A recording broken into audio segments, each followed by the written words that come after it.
It began in a hall packed with journalists, cameras, and an audience buzzing with anticipation, the kind of atmosphere where every pause, every smirk, every sharpened word was destined to echo across headlines, talk shows, and social media timelines for weeks to come. And when former President Donald Trump, never known for subtlety, took the microphone, there was already a tension in the air because everyone understood that Trump thrives on confrontation, thrives on spectacle, thrives on the combustible energy of a room where egos collide. And when Congresswoman Jasmine Crockett, known for her fiery wit, sharp legal mind, and refusal to be cowed by even the loudest of voices, stepped up to respond to him during what was supposed to be a moderated debate-style panel on policy, the collision became inevitable. Trump began with a trademark grin, delivering a line that dripped with condescension as he mocked Jasmine's intelligence, calling her, not very smart, low IQ, maybe one of the lowest in Congress. Words meant to draw laughter, applause, or at least a ripple of humiliation across the crowd. But what he did not expect was the silence that followed, a silence that felt less like agreement and more like the collective inhalation before a storm. And Jasmine, instead of reacting immediately, let the pause stretch, her expression calm, her eyes steady, her posture composed, as if weighing whether his insult even deserved acknowledgement, and then she leaned forward, her voice deliberate, her tone unshaken, and delivered a reply that cut deeper than any insult, a reply that did not just defend her intellect but dismantled his entire persona piece by piece, as she reminded the audience that intelligence is not measured by self-promotion, bravado, or the number of buildings with your name stamped on them, but by the ability to serve, to legislate, to protect communities, to uplift the vulnerable. And then she cited case after case where her policies had produced tangible results. Criminal justice reforms, education funding,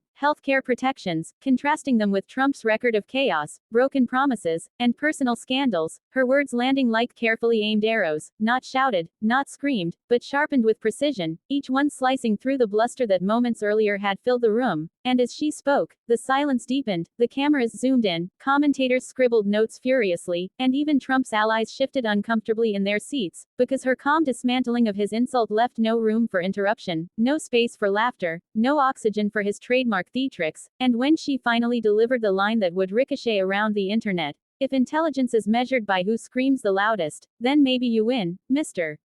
Trump. But if it's measured by results, by service, and by truth, then I'll let this room decide who's really lacking IQ. The audience erupted, not with the boos or awkward chuckles Trump had counted on, but with thunderous applause, cheers, and even standing ovations from corners of the hall, leaving Trump momentarily frozen, his smirk faltering, his hands twitching as if searching for a comeback that simply would not come. And that moment, captured in high definition from a dozen angles, replayed in slow motion across networks, became symbolic of something larger than an exchange of insults. It became a parable about arrogance meeting composure, about bluster clashing with substance, about the power of silence followed by precision. And as the clip spread, commentators dissected every second, pointing out the shift in Trump's body language, the brilliance of Jasmine's rhetorical patience, the way the room's energy flipped from his control to hers, and the deeper